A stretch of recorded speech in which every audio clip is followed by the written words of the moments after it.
جایا جلسوں کے لیے، پروگراموں کے لیے جاتے رہے۔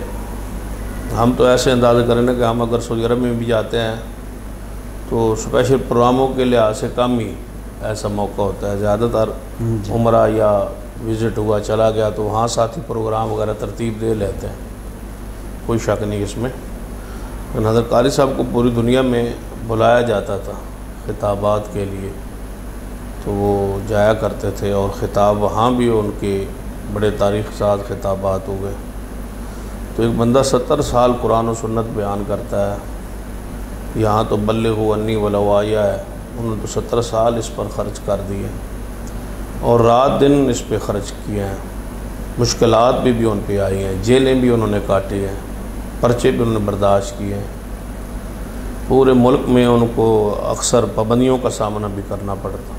یہ بات پہلے بھی میں نے ایک مرتبہ کہی ہے کہیں پروگرام میں یا کسی غالباً لائیو پروگرام میں،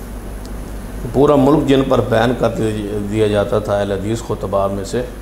وہ قاری عبدالحفیظ صاحب ہی تھے۔ محرم میں پورا ملک ان پر بین ہوتا اور کہیں جا نہیں سکتے تھے،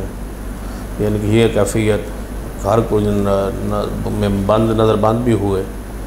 ہر کوئی سب جیل بھی قرار دیا گیا۔ ایسے بہت ساری چیزیں طریق نظام مصطفیٰ پہ، طریق ختم نبوت میں ان کا جو ہے وہ خاصا کردار ہے۔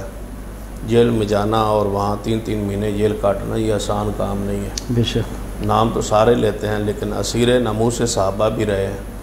دھمکیاں بھی ہوئی ہیں۔ یہاں سرگودا میں ان کی خطابت کا جو عروج تھا، یہ ہمارا جو مرکزی مسجد ہے وہاں سے شربت چوک تک اجتماع ہوتا تھا، ہزاروں کا اجتماع ہوتا تھا، ان سے بڑھ کے سرگودا میں کسی خطیب کا اجتماع نہیں رہا آج تک، پھر وہ اجتماع بن بھی نہیں سکا۔ یعنی یہ رونق تھی اور یہ خطابت تھی ان کی۔ اور اگر میرے ایک علم کے مطابق، روایت کے مطابق، کہ آپ پر پنجابی میں اردو میں پابندی لگی خطاب کرنے کی، جمعہ خطبہ دینے کی، تو انہوں نے سرگودا میں عربی میں خطبہ شروع کر دیا، اس میں بھی شان صحابہ اور شان امی عائشہ صدیقہ رضی اللہ تعالیٰ عنہ بیان کی۔ تو حضرت قاری صاحب بہت سا عرصہ پہلے خطابت کے یعنی کہ میدان میں، ایک لازم بات ہے، عمر کا تقاضا ہوتا ہے، نیا خطبہ، نئے لوگ جو ہیں اس فیلڈ میں آتے ہیں، تو لیکن میری ان سے محبت کشش وہی رہی ہے جو بچپن سے تھی، بلکہ ان کی تقاریر سے ہی اگر کہوں میں کہ متاثر ہونے کا ایک ذریعہ بنا، اس طرف آنے کا بھی، پڑھنے کا بھی، تو اس میں بھی ان کے بھی کچھ نہ کچھ اس میں حصہ ضرور موجود ہے۔ تو میں خاص کر جتنے بھی پہلے خطبہ گزرے ہیں، حضرت یزدانی شہید رحمۃ اللہ علیہ، حضرت علامہ شہید رحمۃ اللہ علیہ، حضرت حافظ عبداللہ شپوری رحمہ اللہ، شیخ القرآن مولانا محمد حسین شپوری رحمۃ اللہ علیہ، اور حضرت قاری صاحب، یہ 5 جو تن تھے نا، یہ ان کی آپس میں محبت، آپس میں پیار، اور الگ الگ ان کے نا ایک سمجھے کہ پہچان تھی۔ مثلا شرک پر رد اگر آپ نے زیادہ سننا تھا تو قاری حضرت یزدانی صاحب سے سنتے تھے، قائدانہ خطاب، سیاسی خطاب یا جماعت کی ایشوز پر پالیسی چلانا، وہ تو علامہ شہید رحمۃ اللہ علیہ، اس میں تو ان کا کوئی دوسرا ثانی نہیں ہے۔ حافظ عبداللہ شپوری رحمۃ اللہ علیہ جو اطاعت رسول کے حوالے سے، مسلک کے حوالے سے، اطاعت کے حوالے سے خاص شہرت رکھتے تھے۔ شیخ القرآن رحمۃ اللہ علیہ بھی زیادہ تر سیرت کے حوالے سے بیان یا عقیدے کے حوالے سے ان کے بیانات ہوتے تھے، اور اس میں وہ رد بھی کرتے تھے اہل شرک کا، اہل بدعات کا۔ قاری عبدالحفیظ صاحب کو جو انداز تھا نا، ایک تو ہے کہ ان کی اردو، عربی اور میں جو ہے نا، ہم نے ادب میں کبھی غلطی نہیں سنی، عبارت غلط پڑھی ہو،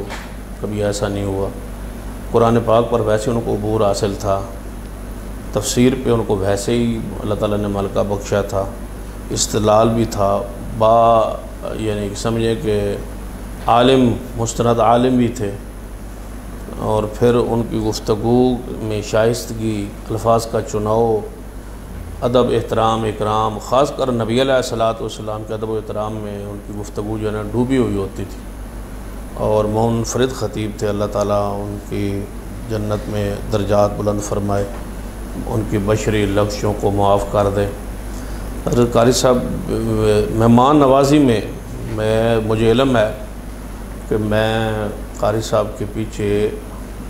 جب ہم فیصل آباد میں پڑھتے تھے جامعہ سلفیہ میں، تو وہاں سے پیدل چل کے ہم شیخ کالونی جاتے تھے جمعہ پڑھنے،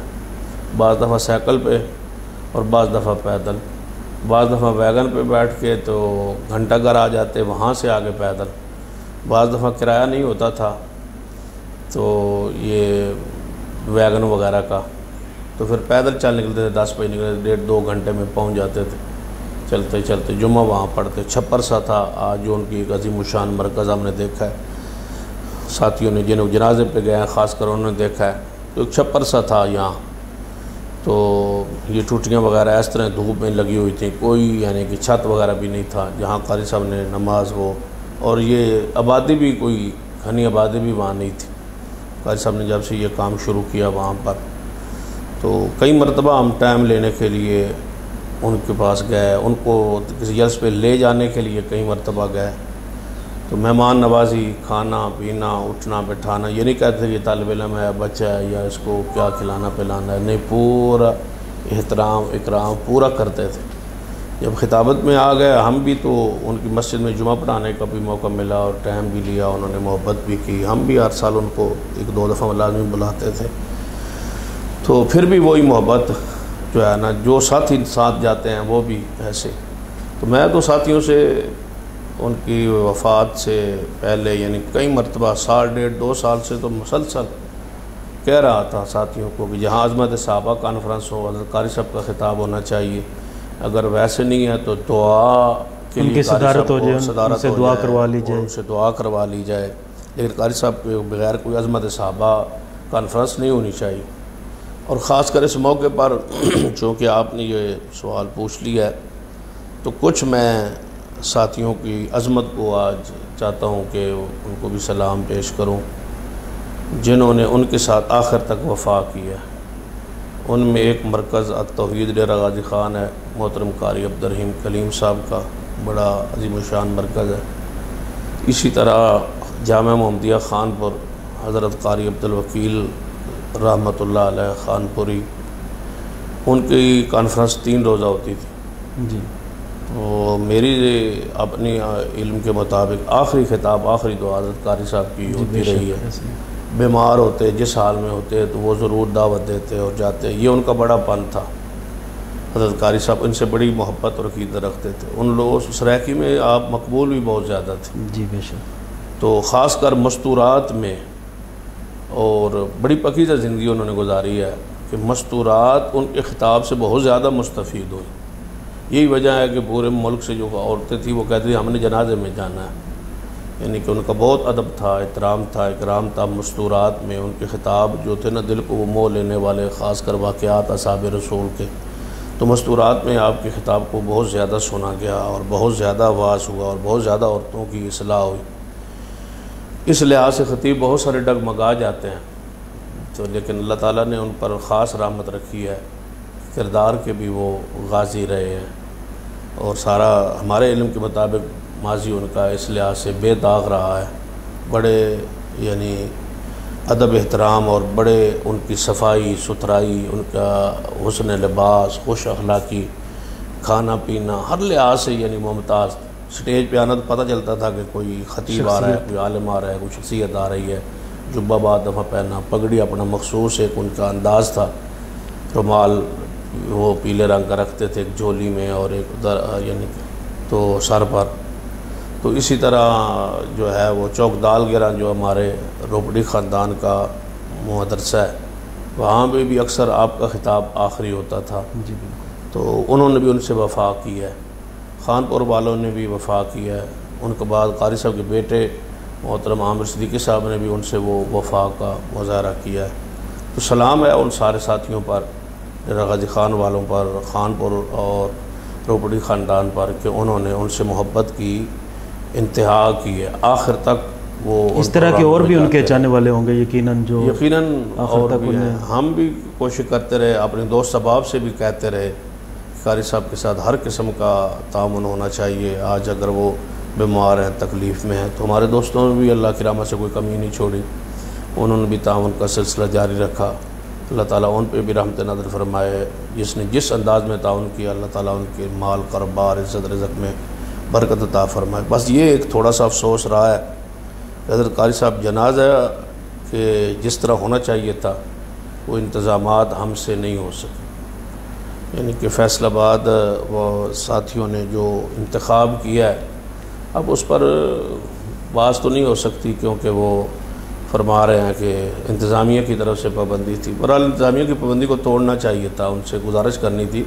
کیونکہ جہاں جو مطلوب ہے نا وہ دھوبی گھاٹ میں ایس او پیز کا خیال رکھا جا سکتا تھا، وہاں تو نہیں، ممکن ہی نہیں تھا۔ ایک دوسرے پر لوگ چڑھے ہوئے تھے، قبلے کا صحیح تعین نہیں تھا، پانی کی وہاں قلت ہو گئی تھی، بجلی کا سنا بند ہو گئی تھی، پانی مسجد اور اگر دھوبی گھاٹ بند بھی کر دیتے تو باہر سڑک پہ سڑک پر بھی ہو سکتا تھا، بہترین انداز میں گراؤنڈ پہ ہو سکتا تھا، تو مین روڈ تک لوگ بتاتے ہیں گلیوں میں کھڑے رہے ہیں، قبلے کا بھی تعین نہیں ہو سکا، جو سامنے تھے ان پر ہو سکا،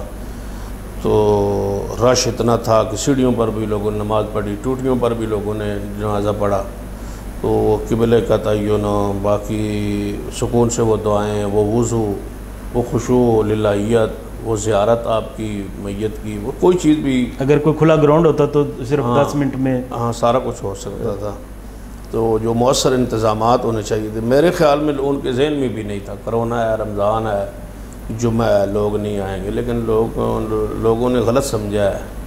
علماء کرام کی محبت اور خطباء کرام کی جو محبت ہے نا لوگوں کے دلوں میں، اس کا وہ اندازہ نہیں لگا سکے۔ میں یہی کہوں گا کسی پر بجائے تنقید کرنے کے، اب چونکہ وقت گزر گیا ہے، آئندہ کے لیے گزارش کروں گا کہ اگر ایسی نامور کوئی شخصیت اللہ تعالیٰ سب کو زندگی دے مسئلہ ہو تو وہاں پر کھلا انتظام کرنا چاہیے، قیادت سیادت کو ذمہ داری کا مظاہرہ کرنا چاہیے، لیکن اب چونکہ وقت گزر گیا ہے،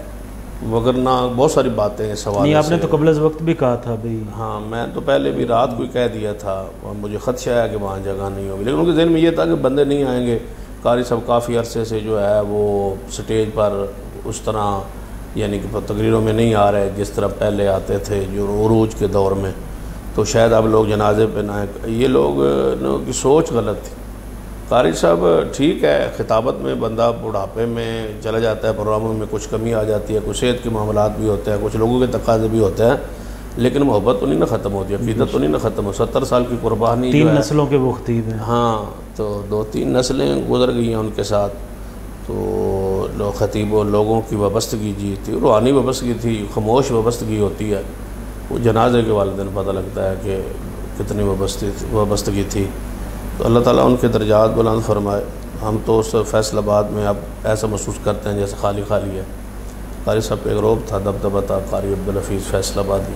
فیصل آباد کی شہرت کا سبب ذریعہ قاری صاحب تھے۔ خطباء میں اہل حدیثوں میں زیادہ سے زیادہ قاری صاحب کی وجہ سے ہی فیصل آباد زیادہ معروف مشہور تھا۔ اس میں مدارس کا بھی کردار ہے، جامعہ سلفیہ ہمارا المدارس ہے، دوسرے دارالقرآن ہے، ستیانہ بغل ہے، اور جامعہ تعلیمات ہے، یہ سارے ادارے جماعت کے ہیں۔ فیصل آباد میں علمی لحاظ سے بھی معروف ہے، وہاں علماء ہمارے اساتذہ محدثین بھی ہوتے ہیں، الشیخ حافظ مسعود عالم صاحب ہیں، حافظ محمد شریف صاحب ہیں، علامہ شاہ دولت اثری صاحب ہیں، اس لحاظ سے بھی کوئی شک نہیں ہے۔ لیکن قاری صاحب عوام الناس میں، عوام کی اندر فیصل آباد کا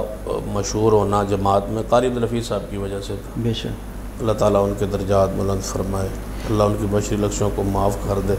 اور جماعت کو ان کا کوئی نعم البدل عطا فرمائے۔ محترم شاہ صاحب، کوئی ایسا واقعہ جو قاری صاحب کا آپ کو ہمیشہ یاد رہے؟ حضرت قاری صاحب کے ساتھ اصل میرے جو ہیں وہ تعلقات زیادہ، یعنی کہ کئی واقعات ان کے ساتھ ایسے پیش آئے، تو خاص کر قاری صاحب میں جو میں نے قریب سے دیکھا ہے نا، کچھ بندوں کے اندر روایتیں معروف ہوتی ہیں جو خلاف حقیقت ہوتی ہیں، کہ قاری صاحب میں لالچ نہیں تھا، جی، طمع جو ہے نا، لالچ میں نے ان میں نہیں دیکھا۔ یعنی کہ اگر جلسے پہ کسی بندے نے کہا ہے نا ان کو کہ آپ بس پہ آ جائیں، تو انہوں نے کبھی نہیں کہا نہیں میں تو گاڑی پہ آؤں گا۔ آج چھوٹے چھوٹا خطیب گاڑی کے بغیر ہلتا ہی نہیں ہے،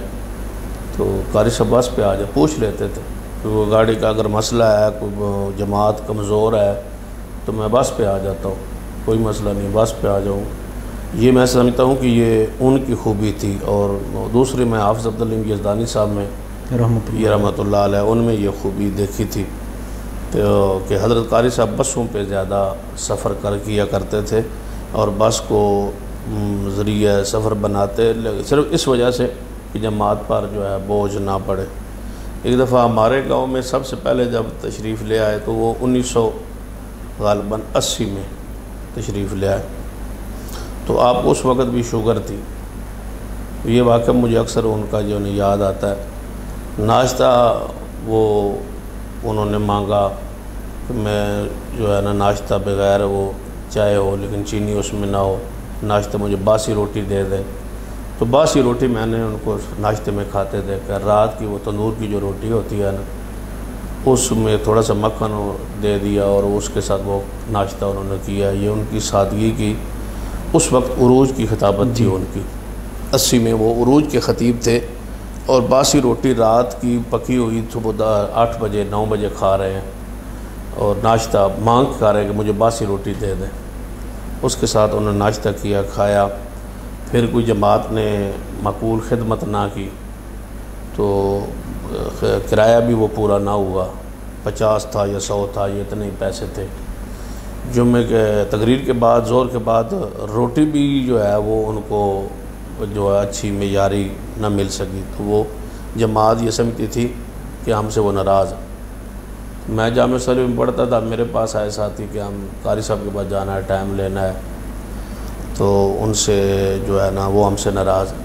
ہم گئے، وہاں پر 3 ساتھی تھے، قاری صاحب کو ملے کہ آپ ہم سے ناراض ہیں، ہمارے گاؤں میں آپ آئے تھے تو خدمت بھی مقبول نہیں ہو سکی۔ انہوں نے کہا میں نہیں ناراض ہوا، میں کبھی بھی ناراض نہیں ہوتا، کوئی بات نہیں ہے، گاؤں کوئی سادے بھی ہوتے ہیں، نہیں بھی بندے پہنچ سکتے، لوگ ہماری بہت کئی خدمت بھی کر دیتے ہیں۔ اچھے الفاظ، اچھے جملے، کوئی ناراضگی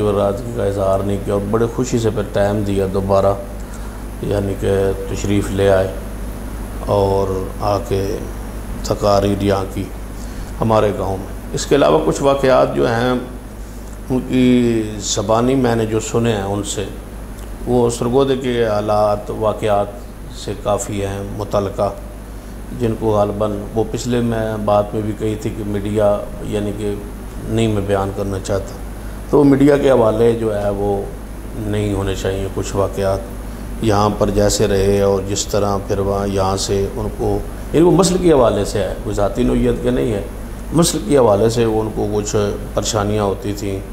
اپنوں سے، برائیوں سے، بیگانوں سے، جیلوں میں جانا، پابندیاں لگنا۔ یہ ساری ایک تاریخ ہے قاری عبدالحفیظ صاحب کی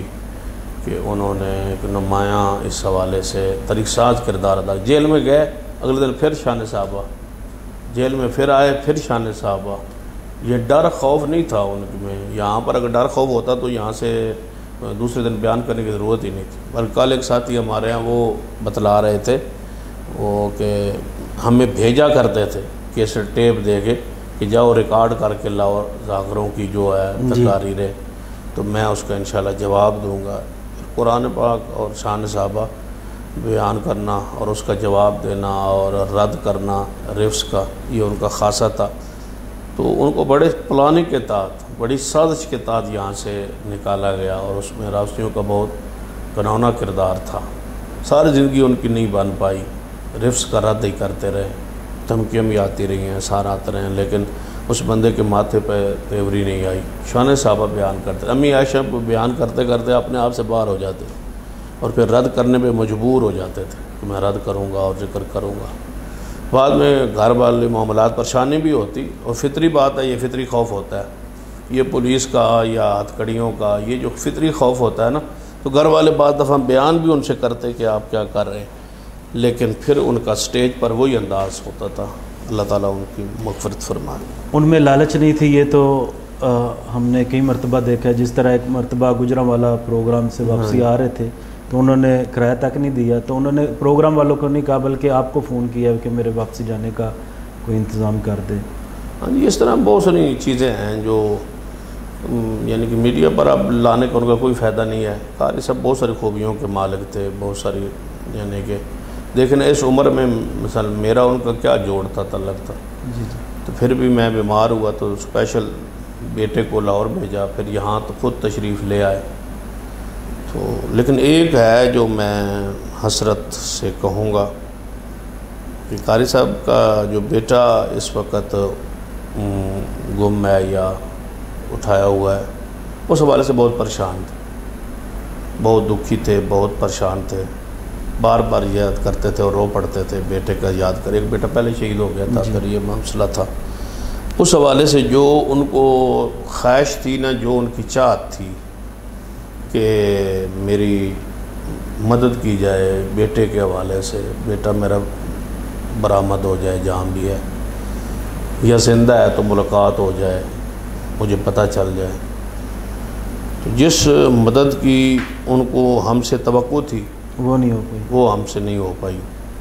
ہم نے اس میں کوئی سستی بھی کی ہے، ان کی خواہش پر یا نجات پر ہم مکمل نہیں ہو سکے۔ اور کچھ ساتھیوں سے گلہ بھی ہے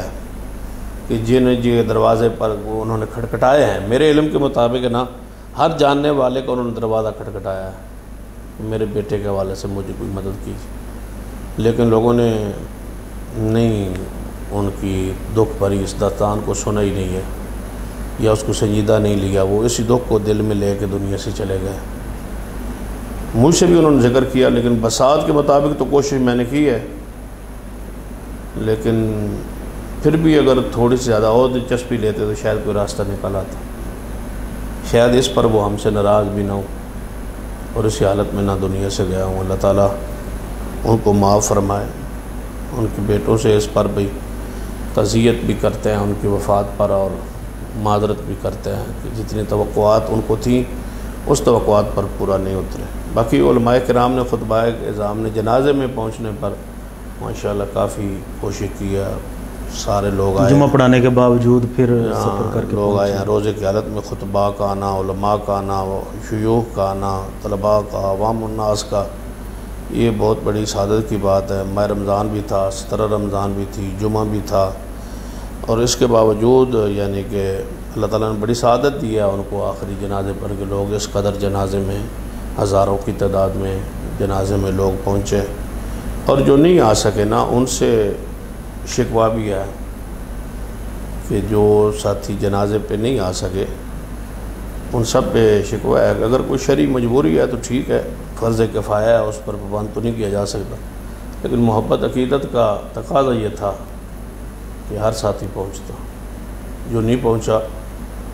اس کو غور کرنا چاہیے، اس کو پہنچنا چاہیے۔ اللہ تعالیٰ آپ قاری صاحب کا پروگرام ترتیب دے رہے تھے، یہ بھی حسرت دل میں رہ گئی ہے۔ ہاں، یہ بھی ایک حسرت تھی کہ ان کا رابطہ آپ سے ہوا تھا کہ آپ رمضان میں پروگرام رکھے، تو ہماری یہی خواہش تھی کہ ذہن ہوتا تھا کہ آخر پہ رکھ لیتے ہیں، پچھلے سال بھی 23ویں رات کو، بلکہ اکثر آخری عشرے میں ہی آتا، ہمارا ذہن تھا کہ آخری عشرے پہ رکھیں گے، لیکن نہیں، وہ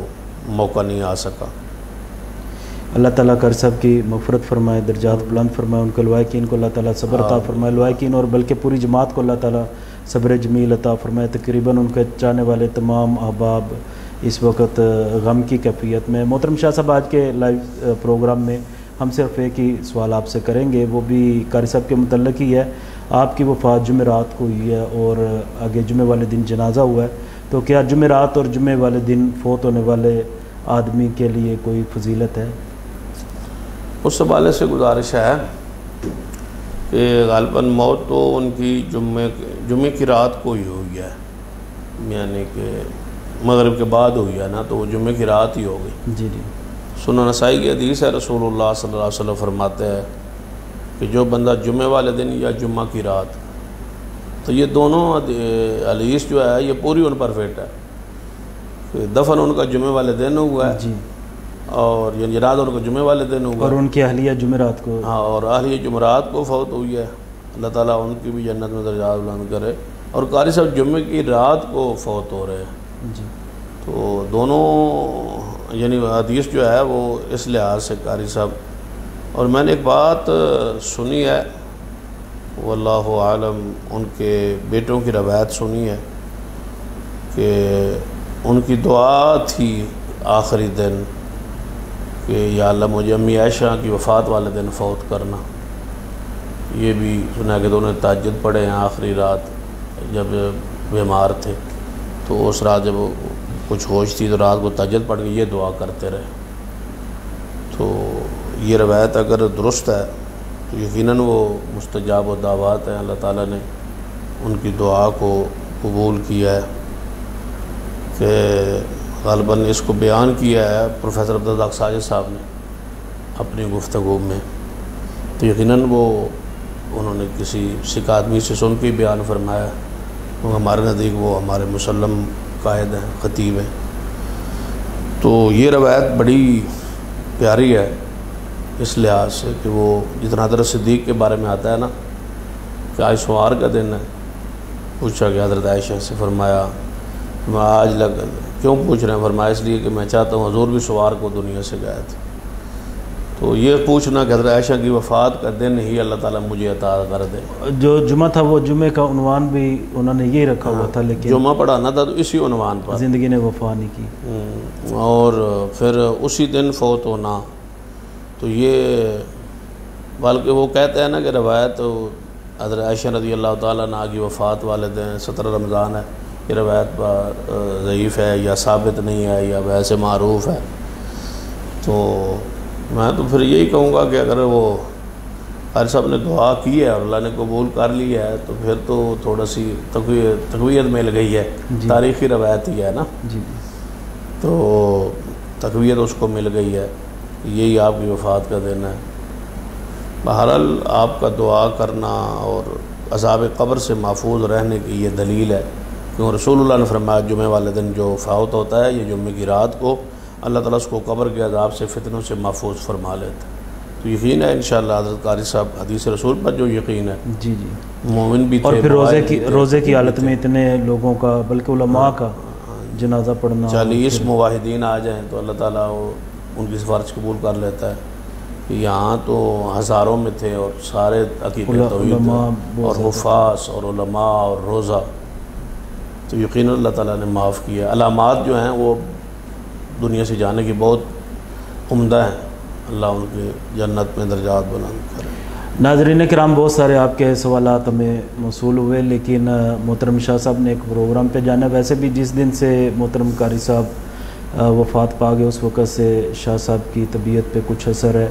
اللہ تعالیٰ شاہ صاحب کو بھی صبر جمیل عطا فرمائے، کیونکہ بہت زیادہ محبت رکھتے تھے قاری صاحب کے ساتھ. تو انشاءاللہ تعالیٰ ہمارا جو اگلا لائیو سیشن ہوگا، آج کے جو سوال میں موصول ہوئے ہیں اس کے جوابات ہم اگلے لائیو سیشن میں دیں گے، جو غالباً ہمارا رمضان المبارک کا آخری لائیو سیشن ہوگا اور یہ پورے 1 گھنٹے کا پروگرام ہوگا. تب تک کے لیے اپنے بھائی عمر فاروق شاکر کو اجازت دیجیے. السلام علیکم ورحمۃ اللہ وبرکاتہ.